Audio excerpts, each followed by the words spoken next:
Drama की starting में हम यहाँ पर यूना को देखते हैं जो कि अपनी लाइफ के बारे में हमें बता रही होती है कि किस तरीके से 3 साल पहले यूना ने मिस्टर फो की सिस्टर की जान बचाई थी, जिसके बाद में फो ने यूना के साथ शादी कर लिया था। एंड अब बाहर वाली दुनिया के लिए यूना अपनी बेस्ट लाइफ जी रही होती है अपने लवेबल हस्बैंड के साथ और अपनी प्यारी सी फैमिली के साथ।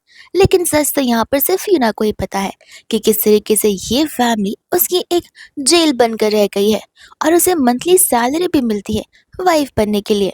सबको लगता है कि हस्बैंड रिच है तो फिर वो बहुत एंजॉय कर रही होगी, बट नहीं, वो एक कैदी की तरह जेल में बंद हो चुकी है। और रही बात यहाँ पर उनके रिलेशनशिप की, तो फिर कभी भी यहाँ पर फू बदल नहीं सकता बिकॉज ऑलरेडी उसके पास साइड चिक जो होती है, एंड आज भी वो उसी से मिलने आया है आधी रात में। जहाँ हम मिया को देखते हैं, मिया डर के मारे बिल्डिंग के नीचे उतरती है, तब वो उसे कंसोल करने लग जाता है। एंड जैसे ही वो मिया को लेकर जाने वाला था, तब तक वो यूना की कार को देखकर पहचान जाता है और उसे चला जाता है समझाने के लिए कि जैसा वो सोच रही है वैसा बिल्कुल भी नहीं है। एक्चुअल में अर्थक्वेक आया था तो मिया क्या बहुत ज्यादा ही घबरा गई थी, इसलिए बस यहाँ पर वो उसे संभालने के लिए आया है। पर यूना को पता होता है कि एज अ वाइफ प्रायोरिटाइज उसे करना चाहिए, बट वो अपनी साइड चिक को कर रहा है जिसे वो एक्सेप्ट भी नहीं करेगा कि वो उसकी लवर है। तो वो उसे क्लियरली कह देती है कि लिमिट्स अब ऑलरेडी क्रॉस हो चुकी है। और इतना ही नहीं, वो तो यहाँ पर उसे गाड़ी भी मांग रहा था ताकि वो मिया को लेकर कहीं अच्छी जगह जा सके ताकि मिया शांत हो सके। बट यूना अपनी स्पोर्ट्स कार लेकर वहां से चली जाती है जहाँ पर बहुत तेज बारिश हो रही थी। वो भी बड़ी स्पीड में कार चला रही थी एंड वो भी यहाँ पर उसका पीछा कर रहा होता है ताकि यहाँ पर वो जाकर उसे समझा सके।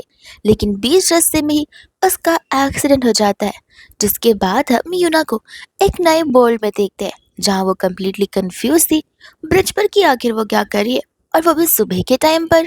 उसे तो कुछ सेकंड्स के लिए लगने लग जाता है कि वो ब्रिज कहीं हेवन की तरफ ना जाती हो। एंड तब तक यहाँ पर वो अपने आइडेंटिफिकेशन कार्ड को देखते जो उसने गले में पहन रखा था, उसमें यहाँ पर डेट 2022 का दिया गया था। तब यूना को बिलीव नहीं हो रहा था कि वो पास्ट लाइफ में आ चुकी है एंड उसका रीबर्थ हो चुका है। तो वो अपने आप को पिंच करती है, तब पर मारती है, ये फील करवाने के लिए कि ये सब कुछ मरने के पहले की 10 मिनट मेमोरी नहीं बल्कि रियलिटी है। एंड सचमुच ये सब कुछ रियलिटी होती है। जिसके बाद तो यहाँ पर वो बहुत खुश हो जाती है कि वो 3 साल पहले उसी टाइम पर आ चुकी है जिस टाइम पे यहाँ पर सभी चीजों की शुरुआत हुई थी, विच मीन्स अभी भी उसके पास इनफ टाइम है सभी चीजों को ट्रैक पर लाना। वो सोचती है कि अब मैं सीधा कंपनी जाऊंगी और जाकर रिजाइन वाला लेटर सबमिट कर दूंगी, और फिर क्या, उसके बाद यहाँ पर मेरी लाइफ की फ्रीडम मुझे मिल जाएगी। बट यहाँ पर फिर से याद आता है कि वो तो वही ब्रिज पर है जिस ब्रिज पर यहाँ पर वो लड़की कूद कर अपनी जान देने वाली थी। तो वो सोचती कि कोई बात नहीं, मैं इकलौती थोड़ी ना ब्रिज पर हूँ, इतने सारे लोग हैं, कोई भी उसे बचा सकता है, आखिर मैं ही क्यों बचाऊं, मैं इग्नोर करके चली जाऊंगी। एंड यहाँ पर वो उसे सामने देख लेती है। वो एक बार के लिए सोचती भी है कि मैं उसे नीचे उतार दूं, बट वो सोचती कि नहीं नहीं, अगर मैंने ऐसा किया तो भी तो इनडायरेक्टली मैं उसकी जान बचाऊंगी। तो वो अपनी आंखें बंद कर कर पीछे की ओर चलने लगती है। लेकिन यहाँ पर ट्रैजिक की बात ये थी कि वो पर्सन यूना को बुला रही होती है, ये कहते हुए तुम वहां वापस क्यों जा रही हो, येलो शर्ट वाली लड़की वापस इधर आओ, तुम्हें तो स्विमिंग करना भी आता है। यूना शॉक हो जाती है कि आखिर इस लड़की को ये सब कुछ कैसे पता है यूना के बारे में। एंड जहाँ पर वो सचमुच कूद जाती है इस एक्सपेक्टेशंस में कि यूना यहाँ पर उसकी जान बचाएगी। यूना भी सोचती कि अचानक से आवाज बंद क्यों हो गई, और जब वो पीछे देखती है तब तक तो वो लड़की कूद चुकी थी। जिसके बाद यहाँ पर वो अपने शूज उतारती है, गॉड से प्रे करती कि प्लीज मुझे भी बचा लेना, एंड कूद जाती है यहाँ पर उस लड़की को सेव करने के लिए। लेकिन यहाँ पर लगता है गॉड ने यूना की सुनी ही नहीं थी, बिकॉज ना वो यहाँ पर उस सिस्टर को बचा पा रही थी और ना ही खुद को। उसे लगने लग जाता है कि शायद से यहाँ पर बस मेरी लाइफ इतनी सी ही चेंज होने वाली थी, और वो ऑलरेडी सारे होप्स एंड एक्सपेक्टेशंस कम कर चुकी थी। लेकिन तब तक वहां पर खुद ही फू आ जाता है अपने गार्ड्स के साथ में उन दोनों को बचाने के लिए, एंड वो खुद स्विमिंग कर कर उन दोनों को पानी से बाहर निकाल लेता है। और वही दूसरे बाहर निकलने पर फू की सिस्टर यहाँ पर यूना से माफी मांगती है, यही कहते हुए कि सब कुछ मेरी वजह से हुआ है, मुझे माफ करना, मैं तुम्हें कंपेंसेट कर दूंगी। यूना अपना मुंह छिपाते हुए कहती कि जरूरत नहीं है, यहाँ पर डिसीजन मैंने खुद से लिया था और मेरी जान बचाने के लिए शुक्रिया। अब वो वहां से भागना चाहती थी, बट फू शायद से उसे पहचान लेता है और उसे पूछता है कि तुम देखी देखी से नजर आ रही हो। आखिर तुम जॉब कहाँ करती हो? तब यूना उसे झूठ बोल देती है कि वो तो अनएम्प्लॉयड है और ऐसा बोलकर वहां से वो भाग जाती है। वहीं दूसरा हम बाद में यहाँ पर नेक्स्ट डे का सीन देखते हैं, जहाँ पर यूना आराम से अपना काम कर रही होती है। एंड वही दूसरी ओर डिजाइन डिपार्टमेंट में खुद प्रेसिडेंट फुआद जाते हैं सभी को कॉफी देने के लिए। ये चीज देखकर तो यहाँ पर डिजाइन डिपार्टमेंट का लीडर भी खुद हैरान हो चुका था। वो अंदर की ओर जाता है एंड सभी को यहाँ पर थैंक यू बोल रहा था इतना हार्ड वर्क करने के लिए।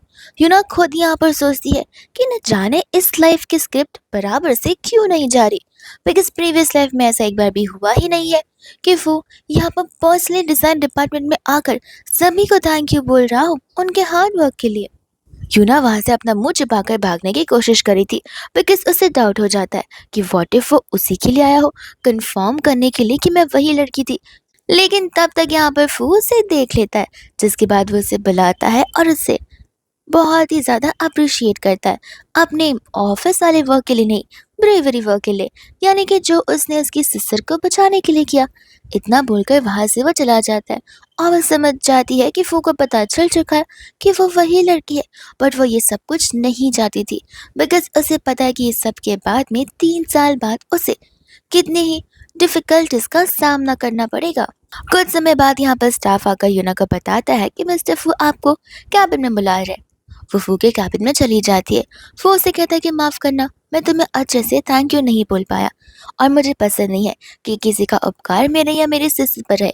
तो तुम बताओ कि तुम क्या चाहती हो? अगर पैसों की बात है तो अपना अमाउंट बता दो, वो मैं तुम्हें ट्रांसफ़र कर दूंगा। एंड इससे यूना को याद आता है कि किस तरीके से यहाँ पर उसने पैसों के बदले उसे शादी करना चाहा था, जहाँ पर सब कुछ ठीक तो था, लेकिन 2 साल बाद जैसे ही यहाँ पर एंट्री हो गई मियाँ की, उसके बाद तो सब कुछ बदल सा ही गया था। वो उसे कहने लग जाता है कि इतना मत सोचो, अगर तुम गाड़ी बंगला या कुछ प्रॉपर्टी या असेट्स भी चाहती हो तो वो भी मैं तुम्हें दे सकता हूँ। एंड तब यहाँ पर यूना उसे 2 मिलियन मांग लेती है। उसे लगता है कि शायद से यहाँ पर ये फू के लिए बहुत ज़्यादा ही होगा, बट फू तो यहाँ पर चेक साइन कर उसे दे देता है और जाने से पहले उसे पूछता है कि तुम मुझे पसंद क्या करती हो ना? यूना से पूछती कि सर आप मेरे बॉस है, मैं आपके एम्प्लॉय, मैं आपको आखिर क्यों यहाँ पर पसंद करूंगी? तो वो यहाँ पर उसे याद दिलाने लग जाता है कि याद है लास्ट टाइम के एनुअल इवेंट में तुमने यहाँ पर कन्फेस भी किया था कि तुम मुझे लाइक करती हो। एंड यूना उसे ठीक करती है कि नहीं नहीं, लाइक का मतलब ये ज़रूरी थोड़ी ना है कि एज अ पर्सन पर्सनली मैं आपको लाइक करती हूँ, मैं तो बस यहाँ पर आपके फैशन स्टाइल को लाइक करती हूँ, उससे ज़्यादा कुछ नहीं। वो कहते कि अच्छा, तो कल तुम यहाँ पर ऐसे प्रिटेंड क्यों कर रही थी कि जैसे तुम अनएम्प्लॉयड हो और मुझे जानती नहीं हो? यूना कहते कि देखिए कुछ ऐसे भी आंसर्स होते हैं जिन्हें मैं आंसर करना नहीं चाहती और ये मेरा हक है, इसलिए अब प्लीज मुझे जाने दीजिए। बट वो यहाँ पर उसका हाथ पकड़ लेता है और उसे जाने ही नहीं देता। वो यहाँ पर खुद कंफ्यूज हो जाती है कि प्रीवियस लाइफ वाला जो फू था वो आइसबर्ग की तरह एकदम गोल्ड एंड क्रूअल था, लेकिन इस लाइफ का तो डिफॉल्ट पीस नजर आ रहा है जो कि इतने प्यार से बात कर रहा है। तो वो उसे कहते कि बॉस लगता है आपने यहाँ पर मॉर्निंग में कुछ ज़्यादा ड्रिंक कर लिया, मुझे वॉशरूम जाना है इसलिए मुझे जाना पड़ेगा। ऐसा बहाना देकर वो भाग जाती है और सबसे पहले तो काउंट करती है कि इस 2 मिलियन में ज़ीरो कितने आते हैं एंड सोच लेती है कि बस अब यहाँ पर मेरी लाइफ का न्यू रीस्टार्ट होगा और चली जाती है अपने मैनेजर के ऑफिस में रेजिग्नेशन लेटर सबमिट करने के लिए, जिससे यहाँ पर मैनेजर भी हैरान हो जाता है एंड पूछने लग जाता है कि अचानक से ये सब क्यों? यूना कहते कि देखिए मुझे यहाँ पर लॉटरी लग गई है और बस मैं ये घिसा पिटा काम नहीं करना चाहती इस वजह से। पर यहाँ पर मैनेजर पूछने लग जाता कि क्या इस रेजिग्नेशन के बारे में मिस्टर फू को पता है? यूना कहते कि आप मेरे बॉस हो और मैं एक साधारण से इस कंपनी में एम्प्लॉय हूँ, आप प्रेसिडेंट फू थोड़ी ना हर एक एम्प्लॉयज़ की रेजिग्नेशन को गौर से देखेंगे और रीज़न पूछते बैठेंगे, वो काम तो यहाँ पर आपका है। बट मैनेजर यहाँ पर रेडी नहीं था रेजिग्नेशन लेटर्स रिजाइन करने के लिए। तब वो यहाँ पर कह देता कि देखो हमें जाकर यहाँ पर मिस्टर फू से बात करनी पड़ेगी, उसके बाद हम कोई डिसीजन ले सकते हैं। यूना सोचती कि फू फू फू हर बार फू क्यों, एंड वो पहुँच जाती है उसके ऑफिस में। एंड बाद में यहाँ पर फू उसे रीजन पूछने लग जाता है। यूना कहते कि ऐसा कोई रीजन नहीं है, बट अब जब मैंने यहाँ पर तुमसे इतनी इंस्टेंटली 2 मिलियन अर्न कर दिए तो उसे खर्च भी तो करना पड़ेगा, और उसी से आई थिंक कि मेरी लाइफ ऑलमोस्ट यहाँ पर सेट है। फू से सिंपली पूछा कि आखिर वो कितने समय तक उस 2 मिलियन पे डिपेंडेंट रहेगी। यूना कहती कि आई थिंक लाइफ टाइम के लिए, बिकॉज वो 2 मिलियन मैं कम्प्लीटली थोड़ी ना खर्च करूंगी, मैं कहीं इन्वेस्ट भी करूंगी, अपना ड्रीम जॉब भी करूंगी, बस और कुछ नहीं। और यहाँ पर सिंपली वो उसके रेजिग्नेशन लेटर को साइन कर भी देता है। यूना सोचती कि अब तो हेवन उसका भी साइड ले जाए, लेकिन यहाँ पर फू से रोकता है एंड कहता है कि हाँ, जाते जाते अपने मैनेजर से कह देना कि वो भी रेजिग्नेशन लेटर ना रखे, बिकॉज मैं उसे फायर कर रहा हूँ। ये सुनते यहाँ पर यूना हैरान थी कि आखिर मैनेजर ने कौन सी गलती कर दी, बिकॉज उसे पता होता है कि उनका मैनेजर सबसे ऑनेस्ट है और ना कभी उसने कोई चीज़ों में गड़बड़ी की भी है। तब वो उसे बता रहा था कि वो मैनेजर है एंड तुम उसके एम्प्लॉय हो, तो ज़रूर कुछ ना कुछ प्रॉब्लम उस मैनेजर में होगी ही, जो कि तुम यहाँ पर पैसे के बदले काम पर कंसंट्रेट नहीं कर पा रही और तुम्हें यहाँ से जाना पड़ रहा है, इसलिए मैनेजर को भी तो रिमूव करना पड़ेगा ना। ऐसा बोलकर वो कॉल पर मैनेजर को फायर करने के लिए कह देता है, बट यूना यहाँ पर उसे रोकने लगती है बिकॉज वो नहीं चाहती कि उसकी वजह से यहाँ पर किसी और की जॉब चली जाए। आज यहाँ पर वो समझ जाती है कि वो रिजाइन नहीं कर सकती, इसलिए वो फू से कहते कि माफ़ करना, लगता है कुछ समय के लिए यहाँ पर पैसे मेरे सर पर चढ़ गए थे और मैं स्ट्रेटली थिंक नहीं कर पा रही थी, इसलिए मैं अपना डिसीजन वापस लेती हूँ, अगर आपकी परमिशन हो तो, और जाकर मैनेजर से भी कह देती हूँ कि उन्हें भी जाने की ज़रूरत नहीं है। फू बोलने लग जाता है कि तुम तो बड़ी स्मार्ट हो, अब तुम जा सकती हो, जिसके बाद सैड होकर वहाँ से वो जाने लगती है। एंड जैसे ही यहाँ पर वो बाहर जाती है, मैनेजर का ड्रामा शुरू हो जाता है। मैनेजर कहने लग जाता है कि तुम तो बहुत ही यंग हो, तुम तो यहाँ पर कहीं भी जॉब कर सकती हो, दिखते में भी ब्यूटीफुल हो, कोई तुम्हें इजीली जॉब पर रख भी देगा, बट मुझे देखो, मैं था ना बुढ़ा इंसान, मेरे बच्चे हैं, मेरी फैमिली मुझ पर डिपेंडेंट है, तुम चली जाओगी तो फिर यहाँ पर मुझे भी फायर कर दिया जाएगा। यूँ ना अपना रेजिग्नेशन लेटर अपने मैनेजर को वापस दे देती है एंड अंदर की ओर जाकर फिर से कंफर्मेशन लेती है कि मैंने रेजिग्नेशन लेटर वापस से दे दिया और मैं कंपनी छोड़कर नहीं जा रही। लेकिन वो अंदर सेकंड प्लानिंग के साथ आई थी कि वो आते ही यहाँ पर फूफा चिल्लाने लग जाएगी और वो चिल्लाते हुए उसे कहने लगती है कि तुम कितने ज़्यादा पार्शल हो, तुम्हें यहाँ पर नजर नहीं आता कि हम सभी कितनी ज़्यादा मेहनत करते हैं और तुम बेवकूफ़ की तरह कोई भी घटिया से रूल सेट कर देते हो। अब ये सब कुछ वो जानबूझकर बोलती है, कहते कि देखा, अब तुम्हें मुझ पर गुस्सा आ रहा होगा ना, अब तुम मुझे फायर कर सकते हो, टेंशन मत लो, मैं रोऊंगी नहीं, चुपचाप तुम्हें समझ कर चली जाऊंगी। तब यहाँ पर वो उसे समझाने लग जाता कि नहीं, मेरी कंपनी कभी भी यहाँ पर किसी भी एम्प्लॉय को इनइक्वली ट्रीट नहीं करेगी, मैं तो सिर्फ यहाँ पर जानबूझकर तुम्हारे साथ ये सब कुछ कर रहा हूँ, बिकॉज तुम यहाँ पर जितना चिढ़ोगी, जितना इरिटेट होगी, उतना मुझे यहाँ पर तुम्हें टीज करने में मजा आएगा। यूना कहते कि तो ऐसी बात है, ये स्पेशल कंडीशन सिर्फ मेरे पर अप्लाई होते, अभी तुम्हें बताती हूँ। और ऐसा बोलकर हैरेसमेंट चिल्लाना शुरू कर देती है। जहाँ पर फू जब उसे रोकता है तब उसके पैरों पर जोरों से मारती है और दोनों नीचे गिर जाते हैं। बाहर के असिस्टेंट और मैनेजर घबराहट के मारे यूना को बचाने के लिए अंदर आते हैं, लेकिन सिनेरियो तो कुछ और ही चल रहा था। मैनेजर यूना से कहते कि तुम कितने नीचे गिर सकती हो, तुम खुद यहाँ पर मिस्टर फू के ऊपर हो और उन्हें मोलेस्ट करने की कोशिश कर रही हो और यहाँ पर हैरेसमेंट खुद ही चिल्ला रही हो। असिस्टेंट कहने लग जाते कि मैनेजर, हमें विदाउट सर का परमिशन अंदर आना भी नहीं चाहिए, और वो मैनेजर को लेकर वहां से जाने लग जाता है जहाँ पर फू मदद चाहता था, बिकॉज अब यहाँ पर यूना से क्रेजी वुमन नजर आ रही है। यूना कहते कि इस बार तो तुम मुझे फायर तो क्या, पुलिस स्टेशन भी छोड़कर जाओगे। एंड तब यहाँ पर वो प्लीज करने लगता है हेल्प के लिए, जहाँ पर दोनों जब हेल्प करने के लिए आते हैं तो चीजें और बिगड़ जाती है, बिकॉज फू का शर्ट ही फट जाता है, जिसके बाद में यहाँ पर फू गुस्से में उसे जाने के लिए कह देता है। असिस्टेंट तो यूना के पास आ रहा था, लेकिन यूना का मैनेजर उसे प्रोटेक्ट करता है, ये कहते हुए कि यूना के खुद के पैर है, वो खुद चलकर जा सकती है, उसे यहाँ पर जरूरत नहीं कि कोई उसे असिस्ट कर लेकर जाए, और वो मेरी एम्प्लॉय है, उसे प्रोटेक्ट करना मेरा पूरा हक बनता है। जैसे कुछ समय बाद यहाँ पर असिस्टेंट आकर यूना को प्रमोशन दे रहा होता है। यूना खुश भी होती है, लेकिन जब यहाँ पर उसे अपना जॉब टाइटल पता चलता है वो खुश से ज़्यादा और भी सैड हो जाती है, बिकॉज अब वो यहाँ पर फो की पर्सनल सेक्रेटरी जो बनकर रहेगी। यूना मना कर देती है, कहती कि मुझे प्रमोशन नहीं चाहिए। असिस्टेंट समझाता है कि इसका मतलब है कि आप इस कंपनी की एम्प्लॉय ही नहीं रहना चाहती, लगता है अब मैनेजर से मुझे बात करनी पड़ेगी। लेकिन यहाँ पर यूना को पता होता है कि एक बार फिर से लोग जानबूझकर उसे ब्लैकमेल करे मैनेजर के नाम पे, और वो खुशी खुशी का नाटक करते हुए यहाँ पर उन्हें हाँ बोल देती है। सभी एम्प्लॉयज रात को चले जाते हैं। न्यूना अकेले बैठकर यहाँ पर गुस्से में काम कर रही होती है। वो बाहर आकर आकर कहता है कि देखो, अगर तुमने इस लैपटॉप के कीबोर्ड को बिगाड़ा ना तो पैसे तुम्हें भरने पड़ेंगे। यूना कहते कि आप फिक्र मत कीजिए, मैं कंपनी को एक DSLR लैपटॉप दान कर दूंगी। एंड वो उसे अपने साथ चलने के लिए कहता है। यूना कहते कि सर आप जा सकते हैं, मेरा काम अभी तक बचा हुआ है ना, इसलिए आपको टेंशन लेने की ज़रूरत नहीं है। लेकिन वो उसे बताता है कि उसकी सिस्टर अभी भी हॉस्पिटल में है और वो चाहता है कि यूना भी उससे चलकर मिले। यूना भी खुद यहाँ पर सोचती है कि रही बात फू की, तो उसे उससे डिस्टेंस मेंटेन करना ही है। लेकिन जब बात आ जाती है उसकी सिस्टर की, तो उसकी सिस्टर एक्चुअल में बहुत अच्छी है। अगर किसी ने यूना को प्रीवियस लाइफ में राइटियसली ट्रीट किया है तो वो सिर्फ फू की सिस्टर है। एंड यहाँ पर वो उसकी सिस्टर डेजी से मिलने के लिए चली जाती है, जहाँ पर डेजी यूना को भी देखकर उसके लिए बहुत ज़्यादा केयर करी थी, बिकॉज डेजी के साथ साथ यूना भी तो उस रिवर में गिरी थी। यूना भी उससे बताती कि वो कम्प्लीटली फाइन है। एंड तब यहाँ पर धीमी आवाज़ में डेजी यूना से पूछने लगती है कि क्या यहाँ पर उसके भाई का दिया गया गिफ्ट यूना को पसंद आया। यूना तब बताते कि हाँ, मैंने खुद सामने से यहाँ पर पैसे मांग लिए थे। ये सुनकर डेजी खुद हैरान हो जाती है कि तुमने पैसे मांगे। यूना कहते कि हाँ मैंने पैसे मांगे, और अब प्लीज़ इस चीज़ को लेकर मैं यहाँ पर वियर्ड फील करना नहीं चाहती।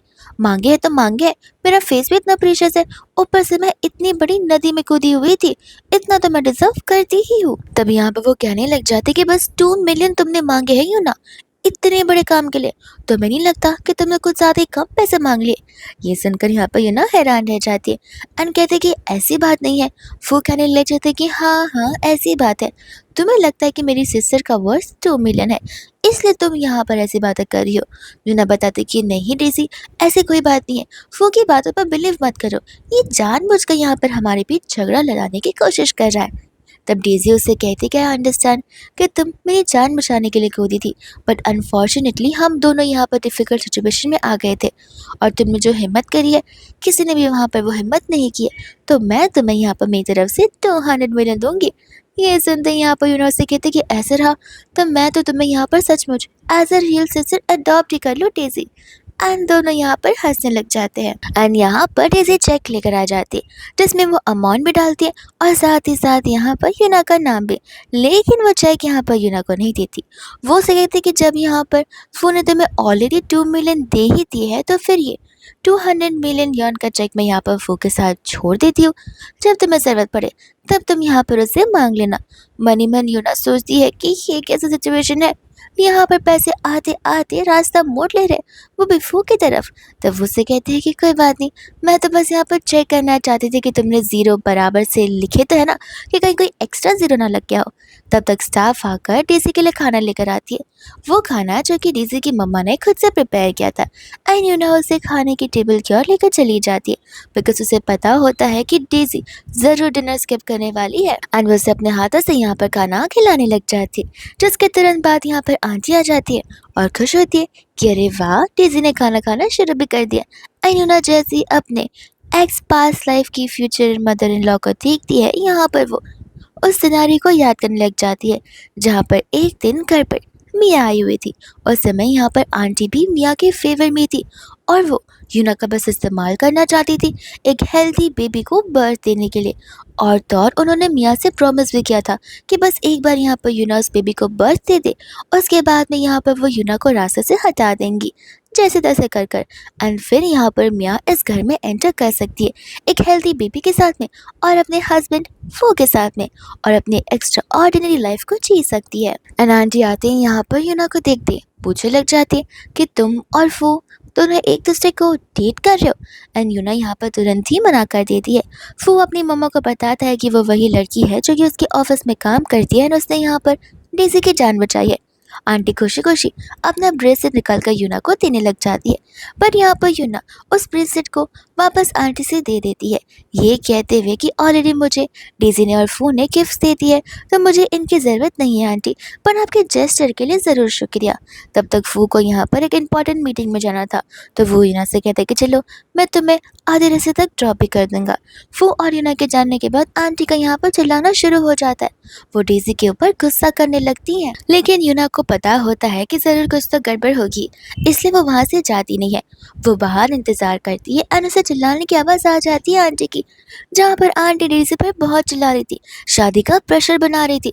और इसी शादी के प्रेशर में यहाँ पर डेज़ी ने खुद की जान लेने की कोशिश की थी, बिकॉज़ डेज़ी यहाँ पर किसी अरे गैर से शादी नहीं करना चाहती है।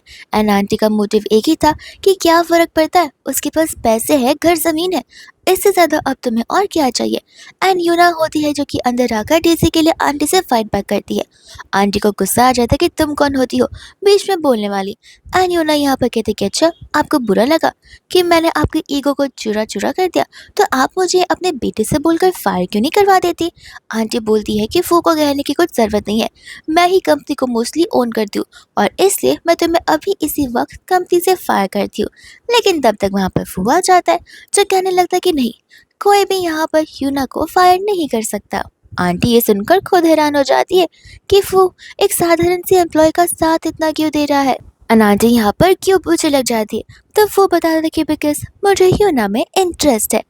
यूना यहाँ पर कहते कि ओह, लगता है तुम स्ट्रेट हो, बिकॉज सभी को यहाँ पर ऑफिस में लगता है कि तुम गे हो और तुम्हें लड़के पसंद है, इसलिए तुमने यहाँ पर अपने असिस्टेंट को 24 आवर्स अपने साथ रखा हुआ है। ये सुनते ही आंटी खुद यहाँ पर हंसने लगती है एंड उन्हें लगने लग जाता है कि तुम दिखने में भी ब्यूटीफुल हो, तो क्यों ना यहाँ पर तुम्हारा एक फुल बॉडी चेकअप करवाया जाए। एंड वो मोस्टली ये चेकअप यहाँ पर फ्यूचर बेबी के लिए करना चाहती थी। वो गार्ड्स को बुलाती भी है, जहाँ पर गार्ड्स यूना को ज़बरदस्ती ले जाना चाहते थे, लेकिन वो उन्हें वहाँ से जाने के ऑर्डर्स दे देता है। और आंटी को गुस्सा आ जाता है कि वो लोग मेरे ऑर्डर्स क्यों नहीं मानते और तुम्हारी ऑर्डर्स क्यों मानते हैं। वो यहाँ पर कहने लग जाते कि मॉम, इस बार आप यहाँ पर लिमिट्स क्रॉस कर रही हैं। यूना की यहाँ पर अपनी खुद की लाइफ है एंड आपका कोई हक नहीं बनता कि आप यहाँ पर उसकी परमिशन के बिना उसकी बॉडी के साथ या फिर उसकी फीलिंग्स के साथ कुछ खिलवाड़ करे। तब यहाँ पर डेज़ी भी चली जाती है अपनी मॉम को ये समझाने के लिए कि उसके भाई को अकेला छोड़ दिया जाए, उसकी जो सिचुएशन होगी वो हैंडल कर लेगा। पर आंटी यहाँ पर डेज़ी पर चिल्लाने लगती कि तुम तो मुझे सिखाओ ही मत, वो लड़की जो अपनी खुद की लाइफ नहीं चाहती। एंड यूना यहाँ पर चली जाती है डेज़ी को सेव करने के लिए, ये कहते हुए कि देखिए, डेज़ी की जान यहाँ पर मैं बचाने के लिए नीचे कूदी थी और उसकी जान अब मेरी जान है, तो फिर आप यहाँ पर उस पर नहीं चिल्ला सकती, और अगर चिल्लाया ना तो मुझसे बुरा कोई नहीं होगा। जिसके बाद में यहाँ पर आंटी फू से कहते कि देखा किस तरीके से वो तुम्हारी मॉम को धमकी दे रही है। बट फू को तो फर्क पड़ ही नहीं रहा था, जहाँ पर आंटी बेबी हाई होने का बहाना देकर वहां से तो चली ही जाती है। और यहाँ पर वो होता है जो कि यूना से कहते कि पीछे क्यों बैठ रही हो, क्या मैं तुम्हें यहाँ पर तुम्हारा ड्राइवर नजर आ रहा हूँ। यूना फिर आगे जाकर बैठ जाती है और जाते समय यूना को सचमुच वो की मम्मा के ऊपर बहुत गुस्सा आ रहा था कि आखिर वो यहाँ पर डेज़ी के साथ ऐसी ज़बरदस्ती कैसे कर सकती है। ऐसा लगता है कि जैसे वो उसकी खुद की मम्मा हो ही ना। एंड तब वो उसे बताते कि हाँ, यही बात है। यूना उसे कहते कि मैं कुछ समझ नहीं पाई। एंड तब वो यहाँ पर उसे बताता है कि एक्चुअल में उसकी जो बड़ी सिस्टर है वो उसके डैड की पहली वाइफ की बेटी है, जिन्हें गुजरे हुए साल हो गए। एंड ये उनकी स्टेप मम्मा है, इस वजह से यहाँ पर उनके बीच की चीज़ें बनती नहीं है। डेज़ी तो बहुत कोशिश करती है अपनी स्टेप मॉम के साथ में घुलने मिलने की, लेकिन आंटी के अपने खुद के डिसीजन से दिखा देते कि आंटी के लिए डेज़ी कभी भी उनकी खुद की बेटी नहीं बन सकती। ये सब कुछ जानने पर यहाँ पर यूना को डेज़ी के लिए बुरा फील होने लग जाता है। वह दूसरा जब वो जाना चाहती थी तब तो फ़ोन ने यहाँ पर गाड़ी को लॉक करके रखा हुआ था। वो यूना से पूछने लग जाता है कि तुम्हें अब मेरी सिस्टर के बारे में, मेरी फैमिली के बारे में तो बहुत कुछ पता चल चुका है, तुम्हारा क्या ओपिनियन है मुझे लेकर। यूना समझ जाती है कि ये धीरे धीरे उससे क्लोज होना चाहता है, बट वो उसे सिंपली कह देती है कि आप बहुत ही ज़्यादा हार्ड वर्किंग पर्सन है और ये चीज़ एज अ एम्प्लॉय मैं बहुत एडमायर करती हूँ और आपसे ये सब कुछ सीख कर आगे और अच्छा काम करूँगी। तभी यहाँ पर फू उसके बहुत क्लोज आ जाता है, ये कहते हुए कि हाँ, तुम मुझसे सब कुछ सीख सकती हो, क्यों ना हम एक दूसरे को डेट करने का ट्राई करें। यूना कहने लग जाते कि देखो, मैं ये सब टाइम पास की चीज़ें नहीं करती हूँ। वो कहने लग जाते कि टाइम पास थोड़ी ना है, मैं तुमसे क्लियरली कह तो दिया है कि यहाँ पर मैं तुम्हें इंटरेस्टेड हूँ, तो इंटरेस्टेड लोग एक दूसरे को डेट ही तो करते हैं। यूना को यहाँ पर वो पहले से ही बोल देता है कि देखना, अगर तुम मुझे रिजेक्ट कर रही हो तो उसके कॉन्सिक्वेंसेस भी होंगे। एंड यूना को यहाँ पर गुस्सा आ जाता है कि ये तो गलत बात है, तुम हर जगह अपने पर्सनल रूल सेट किए जा रहे हो, और ऐसे भी मुझे ये सब कुछ बोलने के बाद तुम्हें कुछ टाइम देना चाहिए ताकि मैं सोच सकूँ ऐसी डिसीजन मैं कैसे ले सकती हूँ। तो फूज़े कहते कि ठीक है, तुम अपना टाइम ले लो, लेकिन हाँ, ध्यान रखना रिजेक्शन के साथ कॉन्सिक्वेंसेस भी फेस करने पड़ेंगे। एंड गुस्से में वहां से यूना चली जाती है। एंड यहाँ पर यूना के वहां से जाने के बाद हम देखते हैं फू को, जो कि अपनी मम्मा को कॉल लगाता है। एंड यहाँ पर वो उनसे कुछ सीक्रेटिव बात कर रहा था, जहाँ पर आंटी उसे कहते कि तुम फिक्र मत करो, सब कुछ यहाँ पर मैं हैंडल कर लूंगी। जैसे ही वो वर्क के लिए नेक्स्ट डे आती है, असिस्टेंट यहाँ पर यूना को देखते पूछने लग जाता है कि ऐसा क्यों लग रहा है कि जैसे तुम रात भर यहाँ पर सोई नहीं हो। एंड तब यूना यहाँ पर उसे अपने क्लोज बुलाती है एंड धीमी आवाज में उसे सीक्रेटली बता रही थी कि किस तरीके से उसे शक है कि शायद से उसके घर में कोई और भी रह रहा है, बिकॉज आधी रात को यहाँ पर उसे किसी वुमेन के रोने की आवाज आ रही थी एंड साथ साथ उसकी हाई हील्स के चलने की आवाज भी। तब असिस्टेंट उसे कहता है कि वो कोई ह्यूमन वाली वुमन नहीं है, कोई आत्मा ही हो सकती है। यूना कहते कि बकवास करना बंद करो, मैं इतने सालों से उस घर पर रहती हुई आई हूँ, लेकिन अब तक ऐसा कुछ भी रूमर्स मैंने सुना तक नहीं है, तो ये कैसे पॉसिबल है। एंड वो यहाँ पर आती बोलने लग जाता कि अरे वाह, सुबह होती तुम दोनों की गॉसिपिंग शुरू हो गई। असिस्टेंट इंजाम यहाँ पर यूना के ऊपर लगा देता है कि यूना मुझसे क्लोज आ रही थी। यूना कहते कि हाँ सही कहा, आपको नहीं लगता कि मैम और असिस्टेंट दोनों एक दूसरे के साथ कितने परफेक्टली मैच करते हैं। वो कहता है कि ज़रूर ज़रूर, दोनों एक दूसरे के भाई बहन परफेक्टली नजर आते हो। ऐसा बोलकर वहाँ से वो चला जाता है। सभी एम्प्लॉयज चले जाते, लेकिन बस यूना, वो और असिस्टेंट वहाँ पर बचे रहते। यूना घर नहीं जाना चाहती थी। वो सोचने लगती कि क्यों ना यहाँ पर बस सभी ऑफिस वालों को पार्टी दे दे, हर दिन हर रात। लेकिन वो अगर ऐसा करने लगी तो फिर उसका खर्चा बढ़ जाएगा।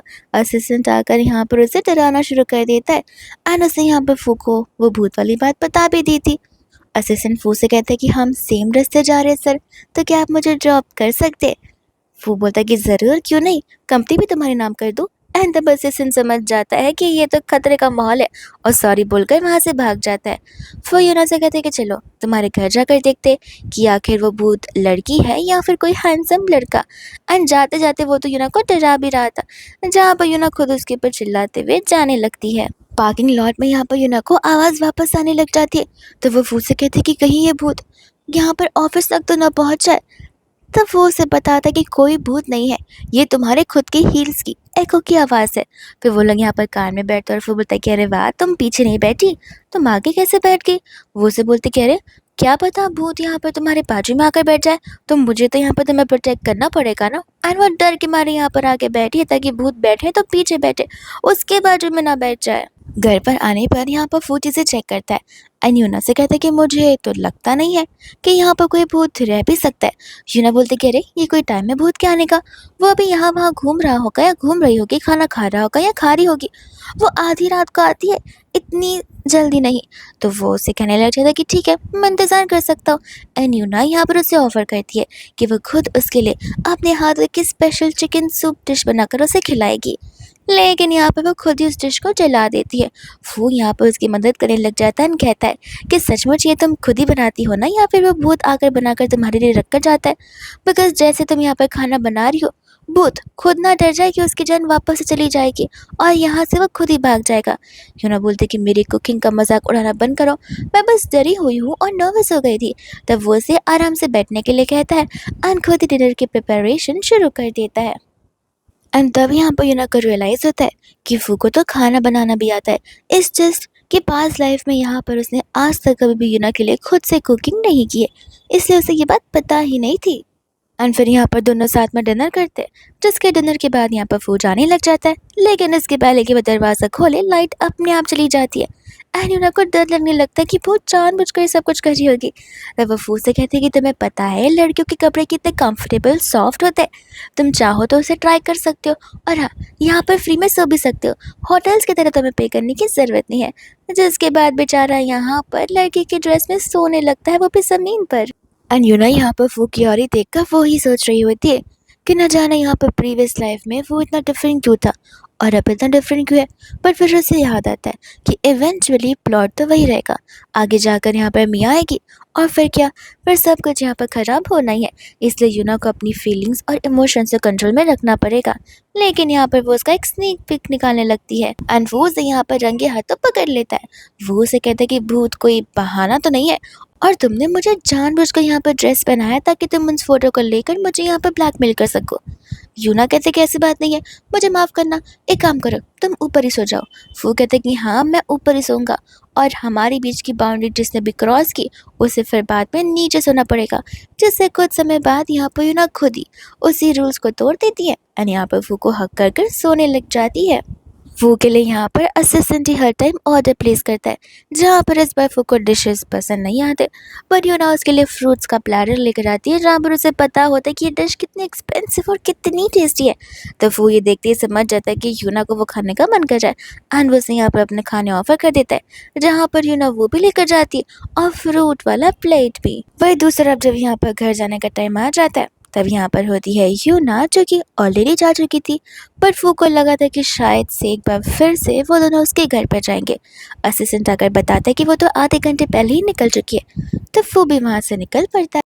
एंड यहाँ पर होती है यूना, जो कि अपने घर पर ही ढेर सारे टेल सब दीवार पर, ऊपर सीलिंग पर और अपने बेड के नीचे तक लगा देती है, ताकि भूत यहाँ पर जानबूझकर भी इस कमरे के अंदर कदम ना रख सके।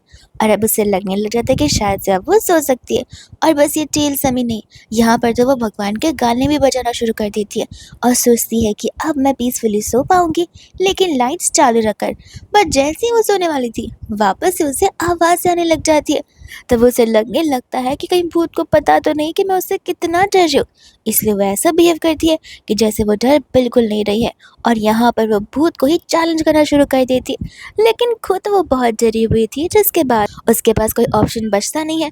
वो फू को कॉल लगाती है एंड हेल्प मांगती है, उससे प्रॉमिस भी करती है कि वो उसे आज के दिन अपना पूरा बेड ही दे देगी अगर वो आज उसकी हेल्प करने आ जाए तो। एंड वही दूसरी ओर वो अपनी मॉम को कॉल लगाकर पूछता है कि आखिर अभी आप क्या कर रही हैं, मैंने आपको कहा था रुक जाने के लिए, तो अब क्यों। एंड हमें यहाँ पर पता चलता है कि उस दिन जो फू यहाँ पर सीक्रेटिव बातें अपनी मॉम के साथ कर रहा था वो यही थी, यानी कि उसी ने जानबूझ के सब कुछ करवाया है ताकि वो और यूना एक दूसरे से क्लोज आ सके। आंटी कहते कि बस तुमने जैसा कहा मैंने वैसे तो किया, लेकिन मैं उसे थोड़ा और डराना चाहती थी क्योंकि उस दिन उसने मुझ पर चिल्लाया जो है। लेकिन ठीक है, तुम कहते हो तो कम्प्लीटली रुक जाती हो, लेकिन हाँ ये आखिरी बार होगा जहाँ पर मैंने तुम्हारी मदद की है। ऐसा बोलकर आंटी यहाँ पर कॉल कट कर देती है एंड यूना बार बार फू को कॉल लगा रही थी। फू से कहते कि डरो मत, मैं तुरंत ही घर पहुँचता हूँ। तो फिर यहाँ पर वो नीचे की ओर चली जाती है फू को पिक करने के लिए, लेकिन तब तक कोई उसे पिक कर लेता है, यानी कि कुछ गुंडे होते हैं जो कि आकर उसके सर पर वार करते और उसे बिल्डिंग के स्टोर रूम की ओर लेकर चले जाते हैं। यहाँ पर यूना की धीरे धीरे नींद खुलती है और उसे समझ नहीं आता कि आखिर अब वो क्या करेगी, बिकॉज वो अकेली है और ये दो वो उनका सामना कैसे ही कर पाएगी। लेकिन तब तक फू वहाँ पर आकर यूना को बचा लेता है, जिसके बाद जब वो लोग घर पर जाते हैं तब यूना फू की मलहम पट्टी करने लगती है, जिसके बाद में यहाँ पर वो उसे थैंक यू बोलने लगती है। फू कहता है कि अब तुम्हें फिक्र करने की ज़रूरत नहीं है, पुलिस ने उन्हें अरेस्ट कर दिया और उन्हें वो सज़ा मिलकर रहेगी और वो लोग लाइफ टाइम के रिग्रेट ज़रूर करेंगे। लेकिन तुम्हारा थैंक यू बहुत सिंपल सा नहीं था, तुम्हें नहीं लगता है कि तुम्हें मुझे यहाँ पर डिफरेंट वे में थैंक यू बोलना चाहिए। यूना कहती कि थैंक यू का छोड़ो, मेरे घर के भूत का क्या, अगर भूत रहा तो मैं नहीं रहूँगी और ना कभी सॉरी बोल पाऊँगी और ना ही थैंक यू बोल पाऊँगी। तो फूस ने यहाँ पर सजेस्ट करने लग जाता कि क्यों ना तुम इस घर को छोड़कर कुछ समय के लिए कहीं और शिफ्ट हो जाओ, वो भी ऐसे पर्सन के साथ जो कि तुम्हारे साथ रह सके, तो भूत वहाँ तक तुम्हारा पीछा नहीं करेगा। एंड इससे यहाँ पर फू का ये मतलब था कि यूना उसके साथ शिफ्ट हो जाए। यूना कहते कि ठीक है, एक काम करती हूँ, मैं जाकर बुद्धिस्ट टेम्पल में रह लेती हूँ। तब फू यहाँ पर उसे बताता है कि बुद्धिस्ट टेम्पल में तो यहाँ पर लोग सुबह के 4 बजे उठते हैं कंपलसरी और 9 बजे के पहले सो भी जाते हैं और ऑफिस भी 3 घंटे दूर है। तुम बताओ तुम ये सब कुछ मैनेज कैसे करोगी। एंड यूना यहाँ पर सोचे पड़ जाती है कि अब वो क्या करेगी। एंड यहाँ पर फाइनली यूना वो बोलती है जो कि वो सुनना चाहता था। वो उसे कहते हैं कि क्या मैं तुम्हारे घर में कुछ दिनों के लिए रुक सकती हूँ। वो कहते कि हाँ, घर में कमरे कम है, लेकिन यूना बोलती कि नहीं नहीं, मैं तो किचन में भी रह लूँगी। ऐसा बोलकर वो अपना सामान पैक करने के लिए भागी जाती है एंड फू मन ही मन ब्लश करना शुरू कर देता है। एंड जैसे यहाँ पर वो घर पर आती है उसे सब कुछ याद आने लग जाता है।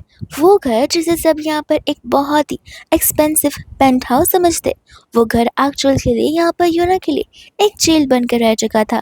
एंड घुमा फिरा कर वो एक बार फिर से इसी घर पर अब आ चुकी है। फू से कहने लग जाता है कि तुम्हें क्या हो गया, यूना कहते कि कुछ नहीं, मैं बस सोच रही हूँ कि कितने पैसे अर्न करने पड़ेंगे इतना बड़ा मेंशन खरीदने के लिए। वो यहाँ पर हंसने लग जाता है एंड कहता है कि तुम घर पर कॉल कर कर घर वालों को इन्फॉर्म कर दो तो बेहतर रहेगा। एंड यहाँ पर यूना उसे बताती है कि घर पर कोई नहीं है, उसका ध्यान रखने वाले सिर्फ और सिर्फ यहाँ पर उसके ग्रैंडपा थे, जो अब वो भी गुजर चुके हैं। एंड हमेशा उसके ग्रैंडपा उसकी ग्रैंडमा के बारे में बात क्या करते हैं कि इस लाइफ में वो कुछ ज़्यादा ही जल्दी गॉड के पास जा चुकी है, इससे नेक्स्ट लाइफ में वो मेक श्योर करेंगे कि वो दोनों एक साथ अपनी लाइफ फॉरएवर स्पेंड कर सके। तब तक यहाँ पर वो उसे अपने कमरे का डायरेक्शन बताने लग जाता है। नेक्स्ट मॉर्निंग होती यहाँ पर यूना अपनी फेवरेट कॉफ़ी बनाना शुरू कर देती है। वो चीज़ों को नोटिस करता है एंड कहता है कि मुझे ऐसा क्यों लग रहा है कि जैसे तुम्हें मेरे घर के कोने कोने का पता हो। यूना कहती है कि माफ़ करना, वो कह रहा कल रात को मुझे नींद नहीं आ रही थी, इसलिए मैंने तुम्हारे घर को बहुत ही डिटेल में देखा है, इसलिए मुझे ये सभी चीज़ें याद है। तब तक फू को यहाँ पर अपने ग्रैंडपा का कॉल आ जाता है, जो कि उसे ओल्ड हाउस बुला रहे होते हैं एंड वो यूना को अपने साथ चलने के लिए कहता है। यूना तुरंत ही डर के मारे मना कर देती है, लेकिन फू से बिलीव दिलाता है कि तुम फिक्र मत करो, तुम्हें कोई डिफ़िकल्टीज नहीं होगी, तुम बस मेरे साथ चलो। एंड यहाँ पे फिर वो लोग ओल्ड हाउस पहुँच जाते हैं, जहाँ पर वो यूना से कहते हैं कि घबराना मत। यूना कहती है कि तुम मत घबराना। एंड जब वो लोग अंदर की ओर जाते हैं तब यहाँ पर फू टीसी को खड़े होने के लिए कह रहा था, बट ग्रैंडपा गुस्से में उसे नील डाउन करवा कर रखे हुए थे एज अ पनिशमेंट। ग्रैंडपा कहते कि फू तुम अपनी बहन को छोड़ो और यहाँ पर आकर बैठो, मैंने यहाँ पर एक न्यू वाइन लाई है जो कि टेस्ट करने में बहुत ही बेहतरीन है, तुम उसे एक बार पी कर देखो। जिसके बाद वो वाइन यहाँ पर यूना को भी ऑफर करते और यूना को वो वाइन बिल्कुल भी पसंद नहीं आता। वो यहाँ पर ग्रैंडपा से पूछने लग जाता है कि आखिर डीजी को पनिश करने की क्या ही ज़रूरत है। तब ग्रैंडपा यहाँ पर कह रहे होते कि देखो ये एक लाइफ है, अगर एज ए ह्यूमन तुमने जन्म लिया है तो लाइफ के कुछ नियम होते हैं जिन्हें हमें फॉलो करना ज़रूरी है। बचपन में हम यहाँ पर स्कूल जाते थे, बड़े होते होते कॉलेज जाते, फिर काम करते, काम के बाद हम यहाँ पर अपनी लाइफ सेटल करते अपने पार्टनर्स के साथ में, जिस शादी को यहाँ पर तुम्हारी बहन करने के लिए राज़ी नहीं है। और ये सब कुछ यहाँ पर हमारे कल्चर के अगेंस्ट आकर कर रही है। तब यहाँ पर वो अपने ग्रैंडपा से एक रिक्वेस्ट करता है कि उसकी बहन की लाइफ, उसकी बहन की शादी में वो लोग इंटरफेयर ना करे और ये सारी जिम्मेदारी यहाँ पर फू को दे दी जाए। ग्रैंडपा को यहाँ पर गुस्सा आ जाता है कि तुम अब इतने बड़े हो चुके हो जो तुम मुझे ऑर्डर्स दे रहे हो और तुम इस चीज़ का ख्याल रखोगे। वो एक्सप्लेन करना चाहता है कि वो परमिशन मांग रहा है, रिक्वेस्ट कर रहा है, न कि उन्हें ऑर्डर कर रहा है। लेकिन तब तक यहाँ पर ड्रंक ही होना आ जाती है, जो आती कहने लग जाते हैं कि तुम्हारे सर पर इतने बाल है, इसका मतलब ये नहीं कि तुम बोलते जाओगे ओल्ड मैन, जिसकी लाइफ है, जिसे जो करना है वो कर सकता है, तुम्हें तो इस उम्र में बीवी मिलेगी नहीं, इसलिए तुम ज़बरदस्ती यहाँ पर किसी और की शादी करवा रहे हो। वो समझ जाता है कि यूना हाईली ड्रंक है और वो कुछ भी बोली जा रही है। यूना यहाँ पर डेज़ी को भी खड़ी होने के लिए बोल देती है, ये कहते हुए कि तुम्हें इन लोगों की बातों में नहीं आना चाहिए। जस्ट बिकॉज उन्होंने नील डाउन करने के लिए कहा है, इसका मतलब ये थोड़ी ना है कि तुम सचमुच नील डाउन कर कर बैठी रहोगे वो भी पूरा टाइम। एंड यहाँ पर वो डेज़ी को हक करने लग जाती है। वही दूसरे यहाँ पर ग्रैंडपा होता है, जो कि यूना की ऑनेस्टी से बहुत इम्प्रेस हो चुके थे। यूना कहते कि तुम्हारे साथ तो मैं यहाँ पर ड्रिंकिंग का कंपटीशन करूँगी और अगर मैं जीती तो तुम्हें यहाँ पर डीजी की लाइफ में इंटरफेयर करना बंद करना पड़ेगा। लेकिन यहाँ पर इसके पहले कि ग्रैंडपा हाँ बोल पाए, वो खुद मना कर देता है। वो उससे कहता है कि चलो घर जाने का टाइम आ चुका है। एंड यूना घर जाने के लिए रेडी नहीं थे। यूना कहती कि आई नो कि मैं यहाँ पर ड्रिंक कर सकती हूँ और ये ओल्ड मैन नहीं, इसलिए क्यों ना हम रॉक पेपर सीजर्स कर देखें, जो जीतेगा वो जीत जाएगा और जो हारेगा वो हार जाएगा। ग्रैंडपा भी यहाँ पर रेडी हो जाते हैं उसके साथ ये गेम खेलने के लिए। एंड यहाँ पर पहला गेम होती यूना जीत जाती है एंड अब डेज़ी की लाइफ कंट्रोल में नहीं रहेगी। वो कहते कि ओल्ड मैन मुझ पर चीट मत करना, जो वादा किया है उसे ज़रूर निभाना। पर ग्रैंडपा कहते कि अरे बस एक मैच, क्यों ना हम आगे भी खेलते रहे। यूना कहती कि नहीं, मेरा टाइम बहुत ज़्यादा कीमती है, मैं फ्री में नहीं खेलती। और ओल्ड मैन यहाँ पर उसे ऑफ़र करता है कि अगर वो जीती तो वो उसे कुछ चीज़ें देगा, लेकिन अगर वो हारी तो फिर यहाँ पर उसके बदले उसे उतना ही ड्रिंक करना पड़ेगा। जिसके बाद में यहाँ पर गेम चलता जाता है एंड यूना जीत भी रही थी, हार भी रही थी, जहाँ पर उस जीत में उसे जीत का ब्रेसलेट भी मिलता और एक गोल्डन ब्रेसलेट भी। और फाइनली यहाँ पर ओल्ड मैन यानी कि ग्रैंडपा खुद सामने से इस गेम को एंड कर देते हैं। रात को जैसे ही यहाँ पर यूना की नींद खुलती है, वो फू से मिलने जाती है उसके स्टडी रूम में एंड उसे पूछने लगती कि तुम्हारे नेक पर ये बाइट के निशान कैसे। वो यहाँ पर उसे झूठ बोल देता है कि वो मच्छर ने उसे काटे हुए। लेकिन हमें यहाँ पर फ्लैशबैक का सीन दिखाया जाता है जब यहाँ पर फू यूना को उसके बेडरूम तक छोड़ने के लिए गया था। तब यूना उसे यहाँ पर डक समझ रही थी और उसे बाइट कर रही थी कि एज इफ यहाँ पर वो कोई ह्यूमन नहीं बल्कि खाना हो। और जैसे जैसे तो फू वहाँ से जा चुका था, वो उसे पूछने लग जाता कि तुम्हें आज सुबह के बारे में कुछ भी नहीं याद है। यूना कहती कि याद है ना, हम ग्रैंडपा के साथ उनके घर गए थे और इतनी गंदी ड्रिंक उन्होंने पिलाई कि मुझे बस वहीं पर चढ़ गई। फिर शायद से मैं बेहोश हो गई रहूँगी क्योंकि मुझे उसके बाद का कुछ याद नहीं है। एंड वो इसे यहाँ पर अपना बैग चेक करने के लिए कहता है जिसके अंदर से वो ब्रेसलेट्स बाहर निकलते। ये देखते ही यहाँ पर यूना घबरा सी जाती है कि कहीं उसने ये सब कुछ चोरी तो नहीं किया। एंड वो उससे बताता है कि नहीं, तुमने चोरी नहीं किया है, तुमने ये सब कुछ जीता है जहाँ पर तुम ग्रैंडपा के साथ स्टोन पेपर सीजर के कंपटीशन में थी। और जैसे वो उसे एक एक बातें बताता है, यूना को एम्बेरसिंग फील होने लगता है। वो कहने लग जाती है कि प्लीज़ मैं ग्रैंडपा से माफ़ी मांगना चाहती हूँ बिकॉज अगर मैंने यहाँ पर उनके अगेंस्ट आने की कोशिश की तो पक्का ऑफिस तो दूर की बात है, वो तो मुझे इस कंट्री में भी एग्जिस्टेंस नहीं देंगे। वो उससे कहता है कि डरो मत, कल हम जाकर यहाँ पर माफ़ी मांग सकते हैं, तुम जाकर सो जाओ, रात बहुत लंबी है। एंड बाद में यहाँ पर वो लोग चले जाते हैं नेक्स्ट डे घर पर। यूना यहाँ पर ग्रैंडपा से माफ़ी मांगती है। ग्रैंडपा को गुस्सा बिल्कुल नहीं आता और इस चीज़ से यहाँ पर एक चीज़ तो साफ नज़र आ जाती है फू को कि ग्रैंडपा ने यहाँ पर यूना को पसंद कर लिया है। एंड उसकी ऑनेस्टी को देखते हुए ग्रैंडमा यहाँ पर खुद सामने से यूना को गिफ्ट कर रही थी, लेकिन यूना यहाँ पर मना कर देती है ये कहते हुए कि मुझे कुछ अलग गिफ्ट चाहिए। आंटी कहने लग जाते कि बोलो, तुम जो मांगोगी वो सब कुछ मैं तुम्हें दूंगी। एंड तब यूना कहती कि नहीं, मैं बस चाहती हूँ कि वो एक दिन जिस दिन मुझे यहाँ पर आपकी मदद की सबसे ज़्यादा ज़रूरत हो, आप बस उस दिन मेरी मदद कर लीजिएगा। अब वो सिचुएशन कौन सी होगी तो मुझे पता नहीं, लेकिन आने पर मैं आपसे मदद ज़रूर मांगूंगी। वो यहाँ पर ग्रैंडमा से कहता है कि एक क्या, वो तो यहाँ पर हर टाइम तुम्हारी हेल्प करने के लिए रेडी रहेंगे भी, इसलिए तुम हेजिटेट बिल्कुल मत करना। वहीं दूसरे यहाँ पर फू चला जाता है बिजनेस ट्रिप पर और यहाँ पर होती है यूना जो कि फू के बारे में सोच रही थी, लेकिन एक बार फिर से वो आवाज़ें आना शुरू हो जाती है। यूना का घबराना शुरू हो जाता है और वो बेचारी न दिन में सो पाती है न यहाँ पर रात में सो पाती है फू के घर पर, और ऑफिस में आकर सोने लगती है। जब असिस्टेंट यहाँ पर ये चीज़ नोटिस करता है तब यूना को यहाँ पर हैवी फीवर था और वो अज्यूम कर लेता है कि सिचुएशन और भी बुरी हो सकती है, इसलिए वो कॉल कर सबसे पहले तो इन्फॉर्म कर देता है। एंड तब यहाँ पर वो तुरंत ही आ जाता है अपने फ्रेंड के साथ में, जहाँ पर उसका दोस्त उसे चेकअप करता है एंड बताता है कि यहाँ पर यूना कोई ऑर्डिनरी लड़की नहीं है। उसके फ्रेंड को एक्चुअल में यहाँ पर उसके रिबत के बारे में पता नहीं होता, बट हाँ उसे ये पता होता है कि इस लड़की के अंदर एनर्जीज भरी पड़ी है, लेकिन उसी के साथ साथ डीमन भी। और वो डीमन किसी और का डीमन नहीं बल्कि यहाँ पर यूना का खुद का सोली है, जहाँ पर यूना को खुद की लाइफ के साथ खुद ही बैटल करना पड़ेगा बिकॉज शायद से यहाँ पर पास्ट लाइफ में कुछ ऐसी चीज़ है जो कि वो अधूरी छोड़ कर आई है और यही सभी चीज़ें यहाँ पर उसे प्रेजेंट में हॉन्ट कर रही है। अफू को भी इन चीज़ों के बारे में कोई आइडिया होता ही नहीं है, वो बस इतना चाहता है कि यहाँ पर यूना जल्दी से ठीक हो जाए और नॉर्मली यहाँ पर अपनी लाइफ को लिव करना शुरू कर दे। वही दूसरे यहाँ पर वो उसे गुड नाइट बोलकर जाने वाला था, बट तब तक नींद में यहाँ पर वो उसके हाथ को पकड़ लेती है और उसे जाने से मना करती है। वो भी उसके साइड में रहकर उसे हग करते हुए सोने लग जाता है। एंड मॉर्निंग होते ही यहाँ पर यूना का ब्रेकफास्ट भी रेडी था जो कि यहाँ पर खुद फू ने अपने हाथ से प्रिपेयर किया होता है। और वही दूसरे बाद में यहाँ पर वो उसे पूछने लग जाती है कि तुमने सुबह सुबह उठ कर सब कुछ किया है। वो कहते कि अरे तुम्हें क्या लगता है कि बिजनेस के अलावा मुझे और कुछ आता नहीं है, मैं प्रेसिडेंट फू हूँ, मैं यहाँ पर बिजनेस के साथ साथ घर के काम भी कर सकता हूँ और खुद का ध्यान भी रख सकता हूँ। फिर वो दोनों तो कपल्स के जैसे बैठ कर यहाँ पर ब्रेकफास्ट एक साथ करने लग जाते हैं। एंड यहाँ पर यूना सोचती है कि मुझे कुछ याद क्यों नहीं आ रहा कि कल हुआ क्या था। वो कहता कि कोई बात नहीं, ज़्यादा याद करने की कोशिश मत करो।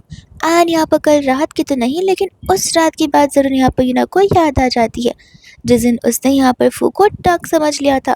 और जैसे ही वो उसे धीरे धीरे याद आता है उसे बहुत ही एम्बैरेसिंग फील होने लग जाता है। एंड जैसे ही यहाँ पर वो उसे उन दिनों के लिए सॉरी बोलने लगती है, फू कहता है कोई बात नहीं, तुम ड्रंक थी, अपने सेंसेस पर नहीं थी, तो चीज़ें अंडरस्टैंडेबल है।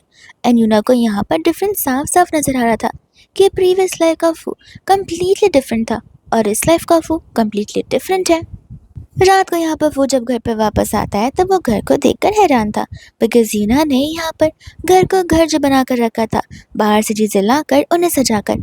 एंड वो यहाँ पर बहुत इम्प्रेस हो जाता है। यूना कहते कि माफ़ करना, आई नो ये तुम्हारा घर है, मुझे तुम्हारी परमिशन के बिना कोई प्लेसमेंट्स नहीं करनी चाहिए थी। बट वो उसे बताता है कि नहीं, अब ये हाउस होम की तरह लग रहा है। एंड वो अग्रीमेंट लेकर आया था, वो अग्रीमेंट अगर जहाँ यूना साइन करती है तब ये घर यहाँ पर यूना का हो जाएगा, विच मीन्स अब वो उसके साथ आने लग जाएगा। यूना इस बात को सुनते ही हैरान थी कि तुम ये घर मेरे नाम पर करना चाहते हो। फू कहता कि नहीं चाहिए तो जाने दो, लेकिन यूना यहाँ पर खुशी खुशी साइन कर देती है। अनु से थैंक यू बोलते हुए यहाँ पर गालों पर किस भी करती है, लेकिन फू तो यहाँ पर कंटिन्यूसली उसे किस करने लग जाता है। एंड यहाँ पर दोनों एक दूसरे के साथ एज अ कपल्स ही रह रहे होते हैं, जहाँ पर फू ने यूना के लिए एक बहुत ही प्रीशियस सा ब्रेसलेट तक गिफ्ट लाया था। लेकिन अब वो दिन आ ही जाता है जहाँ पर मिया की एंट्री हो जाती है। असिस्टेंट आकर फू से पूछ रहा होता है कि आखिर मिसेस मिया को आप पिक करने जाएंगे या फिर मैं किसी और को भिजवा दूँ।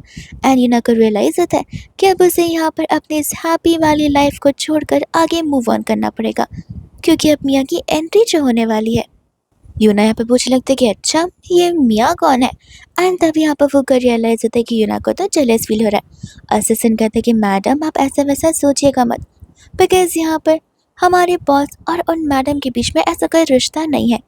तब वो यहाँ पर उसे बता रहा होता है कि जिस डॉग को यहाँ पर मिया रेस कर रही है वो ग्रैंडमा का फेवरेट डॉग है, और बस इसी रीजंस की वजह से यहाँ पर वो एवरी 2 मंथ में 1 या 2 बार मिया से मिला करता है। वो यूना को पता था कि रीजंस यहाँ पर उससे कुछ ज़्यादा ही है, इसलिए यहाँ पर वो उसकी बातों पर बिलीव करना ही नहीं चाहती थी, कोई एक्सपेक्टेशन से होप रखना ही नहीं चाहती थी। वही दूसरा जब वो लोग कैबिन से जा रहे होते तब असिस्टेंट यहाँ पर यूना को बिलीव दिला रहा था कि सचमुच यहाँ पर मिया और फू के बीच कुछ नहीं है। एक बार तो उन दोनों की अरेंज मैरिज फिक्स भी होने वाली थी, पर फू ने यहाँ पर खुद सामने से ना बोल दिया था। इस बात को सुनकर यहाँ पर यूना हैरान हो जाती है कि ऐसे कैसे पॉसिबल है, बिकॉज अगर ऐसी ही बात है तो प्रीवियस लाइफ में यूना से शादी करने के बाद शायद से यहाँ पर फू को बाद में रियलाइज़ हुआ होगा कि वो मिया को पसंद करता है। एंड यहाँ पर वो यूना के साथ ही चला जाता है मिया और वैंग बाओ से मिलने, यानी कि उस डॉग से मिलने। जैसे ही यहाँ पर मिया यूना को देखती है उसका मुंह बन जाता है। वो फू से पूछने लगती कि आखिर ये लड़की कौन है। तब वो बताता है कि समझ लो मेरी फ्यूचर गर्लफ्रेंड, मैं इसे परस्यू करने की बहुत कोशिश कर रहा हूँ, लेकिन ये है जो कि मुझे हाँ बोल ही नहीं रही है। एंड यहाँ पर यूना को अच्छा लगता है कि वो इस चीज़ को लेकर कितना ऑनेस्ट है। लेकिन यहाँ पर मिया जो है यूना को जज करने लगती है कि आखिर यूना कौन से फैमिली से बिलोंग करती है, बिकॉज उसे पता होता है यूना एक सिंपल साधारण मिडिल क्लास फैमिली से बिलोंग करती है।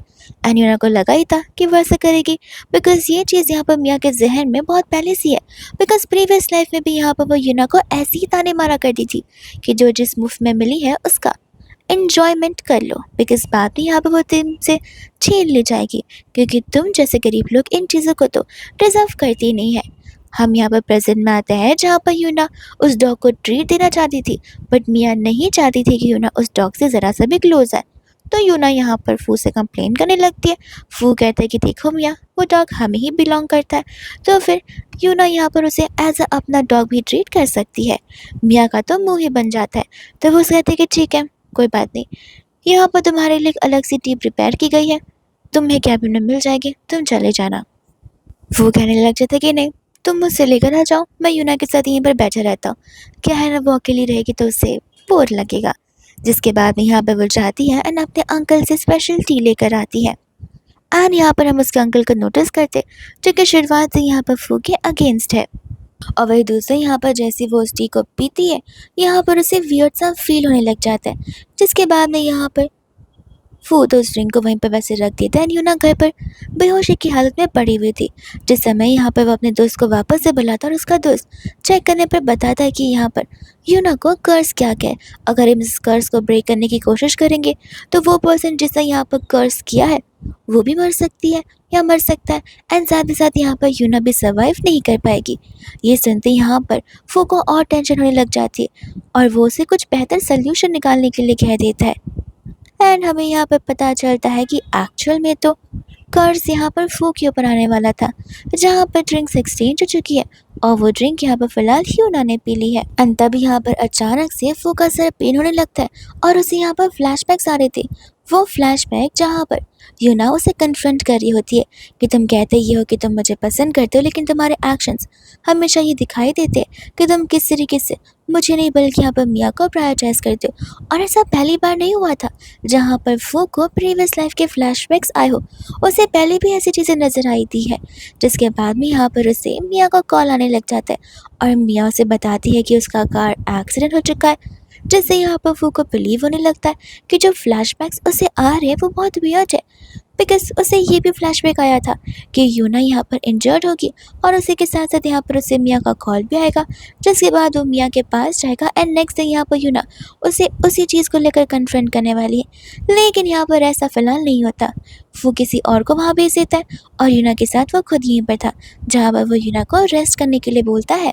एंड नेक्स्ट डे यहाँ पर गुस्से में मिया आ जाती है यूना से मिलने के लिए, जहाँ पर यूना से कहती है कि मैं तुम्हें 2 मिलियन दूंगी और तुम यहाँ पर फू को छोड़कर चली जाओ। यूना भी एग्री करती कि ठीक है, लाओ मेरे पैसे, मैं डिसअपियर हो जाऊंगी। ये सुनकर मिया खुद हैरान थी और समझ जाती कि जरूर ये लड़की फू के साथ सिर्फ और सिर्फ पैसों के लिए, इसलिए वो 2 मिलियन देखते यहाँ पर रेडी हो चुकी है। बट फू इतने में यहाँ पर आ जाता है जो कि डिसएग्री करने लग जाता है। और यहाँ पर बाद में मिया का ड्रामा शुरू हो जाता है जहाँ पर वो नीचे गिर जाती है तो वो उसे उठाता है और मिया खुद उसके क्लोज हो जाती है, ये कहते हुए कि देखा फू, तुम अभी भी मेरी कितनी फिक्र करते हो। एंड ये सुनते यहाँ पर फू उसे वापस से धक्का मार देता है, ये कहते हुए कि मैं तुम्हारी फिक्र नहीं करता। जहाँ पर मिया का गुस्सा और बढ़ जाता है और वो फू से कहते कि अच्छा, तो अब तुम यहाँ पर मेरे अगेंस्ट रहोगे, वो भी सिर्फ इस एक असिस्टेंट के लिए। आज तो तुम्हें यहाँ पर चूज करना पड़ेगा, या तो वो या तो मैं। एंड यहाँ पर फू को पता होता है कि वो इस सिचुएशन को बिगड़ने नहीं दे सकता, बिकॉज व्हाट इफ यहाँ पर वो कर्ज मिया ने ही यूना के ऊपर डाली हो और इससे मिया को और गुस्सा आ जाए और यूना की लाइफ खतरे में आ जाए। यूना कहते कि अब मेरा टाइम वेस्ट हो रहा है, मैं 2 मिलियन नहीं 3 मिलियन लूँगी, पैसे दो, फू को छोड़ दूंगी। और फू गुस्से में यहाँ पर यूना के ऊपर चिल्ला रहा था कि ये तुम क्या बोल रही हो। एंड यहाँ पर तुरंत ही मिया उसे पैसे निकाल कर देती है। यूना पैसे लेकर चली जाते हैं, मैनेजर यहाँ पर उसके पीछे पीछे चला जाता है। वही दूसरे यहाँ पर मिया फू से कहने लगती कि देखा, आज तुम्हें यहाँ पर यूना की रियलिटी पता चल गई होगी। और बस यही नहीं, मैं तुम्हें समझाना चाहती हूँ कि तुम्हारे लिए सिर्फ मैं ही परफेक्ट हूँ और देखना तुम यहाँ पर यूना के लिए कभी कुछ कर ही नहीं पाओगे। बट फू को यहाँ पर गुस्सा आ जाता है जहाँ पर वो अपने असिस्टेंट को कॉल करता है एंड कहता है कि मेक श्योर करना कि यहाँ पर नेक्स्ट डे मिया की कंपनी की बैंकरप्सी सिर्फ एक ही न्यूज़ चैनल पर नहीं बल्कि अलग अलग न्यूज़ चैनल्स पर आनी चाहिए। और ये सुनते ही यहाँ पर मिया गुस्से में आ जाती है। वही दूसरे यहाँ पर मैनेजर यूना को रोकता भी है, पर यूना कहते कह रहे मैंने यहाँ पर अपनी अर्निंग कर लिया और अब मैं अपनी लाइफ को as a family rich woman बिताना चाहती हूँ, जिससे मुझे यहाँ पर कोई रोक नहीं सकता है। नेक्स्ट असिस्टेंट यहाँ पर फू को समझा रहा था कि अगर आप मैडम का कार्ड भी ब्लॉक कर देंगे तो भी मैडम यूना वापस नहीं आने वाली है। आप उनको सच क्यों नहीं बता देते कि आप शुरुआत से यहाँ पर मियाँ के घर को बैंकरप्ट करना चाहते थे, उसके अंकल की वजह से और साथ साथ मियाँ की रीजंस की वजह से भी। बट यहाँ पर वो ऐसा कोई स्टेप नहीं लेता है। लेकिन यहाँ पर कार्ड के सस्पेंड होने पर यूना वहाँ पर सचमुच आ जाती है और कहती कि तुम्हें पता है आज मैं यहाँ पर शॉपिंग के लिए गई थी और मैंने तुम्हारे लिए एक बहुत ही प्रीशियस सी टाई देखी, लेकिन किसी गधे ने यहाँ पर मेरा कार्ड सस्पेंड कर दिया था जो कि तुम हो, और उस वजह से उन सभी को लगा कि मैं बहुत गरीब हूँ और मुझे स्टोर से निकाल दिया गया सिर्फ और सिर्फ तुम्हारी वजह से। एंड फू को यहाँ पर रियलाइज़ होता है कि यूना तो बिहेव वैसा कर रही है कि जैसे वो मुझे छोड़कर जाने ही ना वाली हो। यूना कहते कि क्यों, क्या मैं यहाँ पर मियाँ के दिए गए फ्री पैसे को एंजॉय नहीं कर सकती? और ऐसे भी आजकल की दुनिया में प्रोसेस कौन ही फॉलो करता है। एंड यहाँ पर फू उसके पैरों में लगे चोट को नोटिस करता है और उसे हॉस्पिटल ले जाना चाहता था। यूना तुरंत ही मना कर देती है, कहते कि ज़रूरत नहीं है, तुम टॉपिक को चेंज कर रहे हो, मैं शॉपिंग की बात कर रही हूँ, तुम हॉस्पिटल की बात कर रहे हो। एंड यहाँ पर वो उसे अपना खुद का कार्ड दे देता है स्पेंड करने के लिए, ये बोलते हुए कि सिर्फ वो एक टाई नहीं, पूरा का पूरा स्टोरी तुम खरीद लोगी तो भी चलेगा। एंड हम यहाँ पर देखते हैं मियाँ को जो कि अपने ही घर पर स्ट्रगल कर रही होती है, जहाँ पर उसके घर वाले उस पर चिल्ला रहे थे बिकॉज उनका मेन मोटिव यही था कि एक्चुअल में यहाँ पर मियाँ का ध्यान सब कुछ फू के ऊपर है, फू भी यहाँ पर उसे अट्रैक्ट हो जाए जिससे यहाँ पर मियाँ की फैमिली को प्रॉफिट्स हो सके। बट अब सब कुछ यहाँ पर मियाँ की वजह से ख़राब हो गया, इसलिए यहाँ पर गुस्से में वो लोग मियाँ को घर से दफ़ा होने के लिए कह देते हैं। मियाँ भी वहाँ से चली जाती है ये कहते हुए कि मैं अपनी बिगाड़ी हुई चीज़ों को सॉल्व ज़रूर कर रहूँगी। और वही दूसरा यहाँ पर उसे मियाँ का कॉल आ जाता है जहाँ पर वो उसे कहने लग जाते कि तुम्हें पता है कि मेरे घर वालों ने मुझे मारा, मुझे घर से बाहर निकाल दिया, सभी लोग मुझे ब्लेम कर रहे और वो किस लिए? बस इसलिए बिकॉज़ मैं यहाँ पर तुम्हें लाइक करती हूँ और तुम किसी बेवकूफ़ लड़की को लाइक करते हो। तुम्हारी वजह से मेरी लाइफ स्पॉइल हो रही है। हालाँकि तुम आए नहीं थे कार एक्सीडेंट के टाइम में, ठीक है, लेकिन इस बार मैं यहाँ पर तुम्हारी कंपनी के टेरेस पर से कूदूँगी और फिर मैं भी देखती हूँ कि रूमर्स कैसे नहीं फैलते। वो यहाँ पर उसे पूछने लग जाता है कि आखिर वो क्या चाहती है एंड मिया चाहती थी कि यहाँ पर वो उसके साथ शादी कर ले। वो यहाँ पर कॉल को कट कर देता है बिकॉज़ उसके पास कोई रास्ता नहीं था, क्योंकि उसे यहाँ पर यूना के ऊपर किए गए स्पेल को यानी कि उस कर्स को ब्रेक जो करना है, इसलिए उसे यहाँ पर मिया के साथ साथ उस स्क्रिप्ट को फॉलो करनी होगी और यूना को उस स्पेल से बाहर निकालना होगा, जिसके बाद यहाँ पर वो यूना को सब कुछ एक्सप्लेन कर देगा एंड मिया से भी रिश्ता तोड़ देगा। एंड यहाँ पर वो यूना के पास जाकर उसे उस जगह पर ले चला जाता है।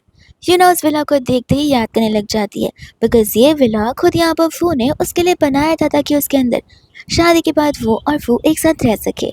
लेकिन इवेंचुअली प्रीवियस लाइफ में वो और फू नहीं बल्कि मिया और फू उस विला में रहा करते थे। फू यहाँ पर यूना सिखाने लग जाता है कि मैं बिजनेस ट्रिप पर जा रहा हूँ एंड तब तक मैं चाहता हूँ कि इस घर में तुम यहाँ पर सेफली एंड सिक्योरली रहो और ऑफिस की कोई भी बातों पर ध्यान मत देना। कुछ लोग मेरे खिलाफ रूमर्स भी फैला सकते। यूना कहते कि तुम टेंशन मत लो, मैं बहुत स्मार्ट हूँ और ऐसे भी ये घर मुझे बहुत पसंद आया। वही दूसरे यहाँ पर वो उसे एक बहुत ही प्रीशियस नेकलेस में गिफ्ट करता है और अपनी ट्रिप का प्रिपरेशन शुरू कर देता है। नेक्स्ट डे यूना जैसी उठती है, असिस्टेंट यहाँ पर उसके लिए सरप्राइजेस लेकर आया था, वो सरप्राइजेस जो कि यहाँ पर फू ने यूना के लिए प्रिपेयर की हुई है।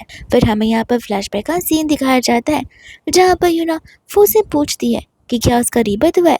वो यहाँ पर हेजिटेट करता है एंड हंसने लगता है, ये बोलते हुए कि तुम भी ना कुछ ज़्यादा ही ड्रामा सीखना शुरू कर दियो। रीबर्थ जैसी चीज़ें थोड़ी ना इस एग्जिस्टिंग दुनिया में एग्जिस्ट की जाती है। एंड वो उस टॉपिक को यहाँ पर कम्प्लीटली चेंज कर देता है। यूना को यहाँ पर डाउट होता है बट उसे लगता है कि नहीं, रीबर्थ उसका हुआ है, फू का नहीं, इसलिए वो उसकी बातों पर बिलीव नहीं करेगा। वही दूसरा यहाँ पर फू चला जाता है अपने ग्रैंडपा की बर्थडे पार्टी में, जिस समय वहाँ पर मिया भी आ जाती है और वो यहाँ पर अपनी एंगेजमेंट के बारे में बात करने लग जाती है, जहाँ पर सभी लोग बोलने लगते कि अरे वाह, आप दोनों की एंगेजमेंट, वो भी इतनी जल्दी। एंड यहाँ पर वो कंफ्यूज हो जाता है बिकॉज उसने एक्सपेक्ट नहीं किया था कि मिया इस चीज़ को यहाँ पर सभी के सामने ऐसे एक्सपोज कर देगी। तब वो यहाँ पर ग्रैंडपा से कहता है कि प्लीज़ मिया की बातों पर ध्यान मत दीजिए, लेकिन यहाँ पर मिया ने ऑलरेडी सभी को खबर पहुँचा ही दी थी कि फू फैमिली और मिया की फैमिली एक साथ होने वाली है। जिसके बाद वो यहाँ पर नीचे गिरने का नाटक करते और एक्सपेक्ट करते कि फू सभी के सामने उसकी फिक्र करेगा, पर वो यहाँ पर कहने लग जाता है कि तुम क्या 5 साल की बच्ची हो जिसे चलना भी नहीं आता? 5 साल के बच्चे भी ढंग से चल सकते हैं। लेकिन यहाँ पर सभी के सामने उसे उसकी मदद करनी ही पड़ती है। वही दूसरा यहाँ पर यूना को सब कुछ पता चल जाता है और जाकर यहाँ पर वो फू से कन्फ्रंट करने लगते कि अरे वाह, तुम्हारी और मिया की एंगेजमेंट होने वाली है और ये बात मुझे इतनी देरी से पता चल रही है। और यहाँ पर उस समय मिया का वो अंकल जाओ भी मौजूद होता है, जहाँ पर जाओ उसे अपने साथ चलने के लिए कहता है। फू लेकिन बीच में इंटरफेयर करने लग जाता है कि यूना यहाँ से कहीं नहीं जाने वाली। यूना बोलती कि क्यों नहीं, ऐसे भी इस घर में रहकर मैं क्या करूँगी, तुम्हारी एंगेजमेंट के बाद शादी हो जाएगी और मेरा यहाँ पर रहना इनअप्रोप्रिएट होगा, मैं मिस्ट्रेस का टैग नहीं चाहती।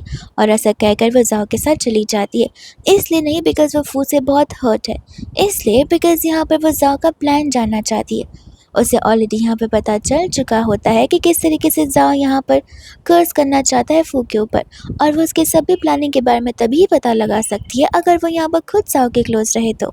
वही दूसरा नेक्स्ट डे यहाँ पर तीनों के तीनों बैठ के इसी बात को लेकर डिस्कशन कर रहे होते हैं।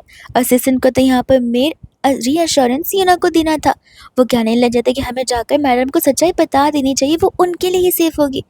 बट यहाँ पर वो और उसका दोस्त ये चीज़ नहीं चाहते थे बिकॉज अभी बस 10 दिन बचे इस कर्ज को ब्रेक करने में, और यहाँ पर ये चीज़ यूना की लाइफ भी ले सकता है।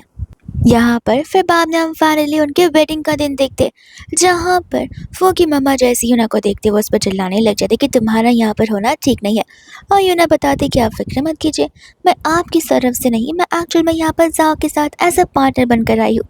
और तब तक मिया और फू भी वहाँ पर आ जाते। वो स्पीचलेस था, वो कुछ कह नहीं पाया था, उसे बहुत जेलसी और इनसिक्योरिटी फील हो रही थी, और उसे पता है कि सेम यूना भी फील कर रही होगी उसे लेकर। एंड तब मिया जाओ को और यूना को बेस्ट कपल बुलाना शुरू कर देती है। वही दूसरे यहाँ पर सभी लोग आपस में बात कर रहे होते हैं। यहाँ पर होती है मिया, जो कि एक बार फिर से यहाँ पर यूना को चीज़ों को लेकर टॉन्ट मारी थी। पर यूना को यहाँ पर इन चीज़ों से फ़र्क नहीं पड़ रहा था, बिकॉज वो ऑलरेडी यहाँ पर किसी और मोटिव के साथ आई हुई है। और यहाँ पर यूना बुला लेती है जाओ को अपने साथ ड्रिंक करने के लिए, ताकि जाओ को भी तो यहाँ पर पता चले कि जो वो किसी और के साथ कर रहा है, अगर वही चीज़ को उसके साथ कर दी तो कैसा फील होता है। और यहाँ पर बिना यूना पर कोई डाउट किए वो चुपचाप उस वाइन को पी लेता है, जो कि यहाँ पर यूना ने उसे सर्व की थी। फिर इस वेडिंग की शुरुआत हो जाती है, जहाँ पर मिया अपनी प्रोमिसेस बोलती है, यानी कि अपनी वाउस बोलती है। और जब पारी यहाँ पर फूकी होती है, तब वो यूना की तरफ देखने लग जाता है। यूना यहाँ पर स्माइल कर रही थी, बिकॉज अचानक से यहाँ पर जाओ की तबीयत खराब हो जाती है। वो चेयर से उठते ही नीचे गिर जाता है। और यहाँ पर जाओ समझ जाता है कि सब कुछ यहाँ पर यूना ने किया। वो उसे पूछने लग जाता है कि आखिर क्यों। यूना बोलती कि क्यों, मुझे नहीं पता कि उस दिन तुमने यहाँ पर अपने हाथों से स्पेशल टी क्यों बनाई थी। एंड तब तक यहाँ पर वो खुद ही बेहोश हो जाता है, जिसके बाद सभी लोग हॉस्पिटल में होते हैं। मिया यहाँ पर यूना के ऊपर ब्लेम डाल रही थी कि यूना ने ये सब कुछ जानबूझकर किया है उनकी शादी को डिस्ट्रॉय करने के लिए। यूना बोलती कि मुंह बंद रखो, तुम क्या डॉक्टर हो, तुम्हें पता है कि आखिर तुम्हारे उस अंकल को हुआ क्या है? नहीं ना, तो फिर रिजल्ट्स के आने तक इंतज़ार करो और मुझ पर ब्लेम मत करो। और वही दूसरे बाद में यहाँ पर डॉक्टर साहब बताते कि सब कुछ ठीक है, उन्हें बस यहाँ पर फूड पॉइजनिंग हो चुकी थी एंड थोड़ा रेस्ट करने के बाद वो ठीक हो जाएंगे। यूना यहाँ पर मियाँ से कहने लगती थी कि क्यों, अब तो समझ आ गया ना। यूना सामने से पुलिस को कॉल करने की धमकी देती है, ये बोलते हुए कि तुम मुझ पर मर्डर का इल्ज़ाम लगा रही हो और मैं उस गिल्ट के साथ नहीं जी सकती। पर मियाँ को पता था कि अगर पुलिस वहाँ पर आई तो उसके बीच और जाओ के बीच जो कुछ भी बातें हुई है वो भी बाहर आ सकती है, इसलिए वो सामने से यहाँ पर यूना को सॉरी बोल देती है। एंड सभी लोग फिर यहाँ पर अपने घर पर लौट जाते हैं, जिसके बाद में यहाँ पर जाओ और यूना एक दूसरे के साथ आपस में बात करते, जहाँ पर जाओ कहते कि तभी मैं समझू कि फ्यू को तुम यहाँ पर इतनी पसंद की हो, क्योंकि तुम यहाँ पर बहुत ही ज़्यादा स्मार्ट हो यूना। एंड यूना यहाँ पर बताने लग जाती कि किस तरीके से यूना को पहले से ही पता है कि वो अंकल वो से कितना जेलस फील करता है। एंड जिस दिन वो लोग यहाँ पर उनके घर पर आए थे, वो टीवी उसी ने बनाई हुई थी फू को कर्स करने के लिए, बट अनफॉर्चुनेटली यहाँ पर वो ड्रिंक यूना ने पी ली थी। और बस इतना ही नहीं, यूना के पास यहाँ पर प्रूफ भी होता है कि किस तरीके से यहाँ पर मियाँ ने जानबूझकर फू को इन सभी चीज़ों में लाया है, ताकि फू यहाँ पर उसके साथ शादी कर ले। और उसे पता है कि इसमें फू की कोई गलती है ही नहीं, लेकिन तब तक यहाँ पर वो बॉडीगार्ड आकर उसे बेहोश कर देता है, जहाँ पर जा उसे कहीं डंप कर कराने के लिए बोल देता है, जहाँ पर यूना को फ्लैशबैक्स आ रहे थे जिस समय यहाँ पर यूना का कार से टकराव ट्री से हुआ था, ना कि उस ट्रक से। उस समय यहाँ पर फूड से बचाने के लिए खुद बाहर निकला था, जिस समय यहाँ पर उसे बचाते बचाते खुद की लाइफ जा चुकी थी। एंड हम यहाँ पर प्रेजेंट में आते हैं, जहाँ पर फू यूना को बचाकर हॉस्पिटल ले आता है। और तब हमें पता चलता है कि प्रीवियस लाइफ में ठीक ऐसे जब यहाँ पर वो मियाँ से बहुत समय बाद मिला था, उस समय यहाँ पर मियाँ ने उसे वाइन ऑफर किया था, जिस वाइन को देखते ही यहाँ पर यूना को जेलसी फील हुई थी, जो वाइन के बदले उसने यहाँ पर उसे ऑरेंज जूस दिया, ये कहते हुए कि तुम आज पूरा दिन ड्रिंक नहीं करोगे। और वो वाइन वो खुद ही पी गई, विच मीन्स प्रीवियस लाइफ में भी उस कर्ज की होने की वजह से यहाँ पर फू ने हमेशा यूना को सेफ रखना चाहा, और बस वही एक्सप्लेनेशन वो उसे देना चाहता था, जो सुने बगैर ही यहाँ पर यूना जा चुकी थी। लेकिन एक्सप्लेनेशन के भी कुछ टाइमिंग्स होते हैं, जो टाइमिंग फिलहाल गलत था। एंड तब जाकर यहाँ पर हमें पता चलता है कि उन दोनों का रीबर्थ हुआ है। एंड शुरुआत से यहाँ पर वो यूना को सारे सिक्योरिटी देना चाहता था, बिकॉज उसे पता था कि प्लॉट अपना ट्विस्ट ज़रूर लेगा एंड यूना को प्रोटेक्ट करना उसका काम ही है। वह दूसरे यहाँ पर नर्स भागते हुए आती है, बताती है कि मिसेस मिया टेरेस पर है, लेकिन वो जाने से मना कर देता है, पर यूना उसे अपने साथ चलने के लिए कहती है। जिस समय यहाँ पर मिया धमकी दे रही थी कि अगर उसने शादी नहीं की तो वो यहाँ से कूद जाएगी, तब यहाँ पर यूना से कहती थी कूद जाओ, लेकिन रिग्रेट यहाँ पर तुम्हें ही होगा, मरने के बाद यहाँ पर तुम्हें कोई सेकंड चांस मिलेगा नहीं। और जब वो कुछ सेकंड्स तुम्हारे लाइफ के होंगे जहाँ पर तुम ऊपर से नीचे जा रही रहोगी, तब तुम्हें अपनी लाइफ का सबसे बड़ा रिग्रेट होगा, जिस रिग्रेट को तुम यहाँ पर वापस बदल नहीं सकती हो। रही बात फू की, तो फू तुम्हारा रियल लव कभी था ही नहीं, बिकॉज तुम्हारे घर वाले उसे परस्यू करने के लिए तुम्हें प्रेशर कर रहे थे। तुम खुद सोचो, तुम दिखने में इतनी ज़्यादा अच्छी दिखती हो, तुम्हारे पास एक अच्छी लाइफस्टाइल है, तुम वो कंपनी खुद से हैंडल करती हो, अगर चाहो तो फू इन्वेस्ट भी कर सकता है, तुम इंडिपेंडेंट वुमेन बनकर उसे आगे बढ़ाओ। और लड़कों का क्या है, तुम्हें तो कोई ना कोई अच्छा आगे जाकर मिल ही जाएगा, फू से भी अच्छा। एंड तब यहाँ पर यूनामिया को रियलाइज़ करवाती है कि मिया कभी भी कोई विलन थी ही नहीं। शुरुआत से यहाँ पर उसके फैमिली वाले ही विलन थे और उसके अंकल, जिसकी वजह से यहाँ पर मिया भी बहक गई थी, इन्फ्लुएंस हो गई थी, प्रेशराइज हो चुकी थी। बल्कि अगर ऐसा देखा जाए तो मिया की गलतियाँ वो यहाँ पर सुधार भी सकती है एंड इस चीज़ के लिए यहाँ पर वो यूना को थैंक यू बोलने लगती है। जिसके बाद पता चलता है कि जा को तो यहाँ पर पुलिस ने गिरफ्तार कर दिया मर्डर के केस में। एंड वही दूसरा यहाँ पर होता है फोन, जो कि यूना को शादी के लिए प्रपोज करा था एंड यूना भी यहाँ पर उसे खुशी खुशी हाँ कह देती है। फिर इसी के साथ ये ड्रामा पीसफुली यहीं पर खत्म हो जाता है।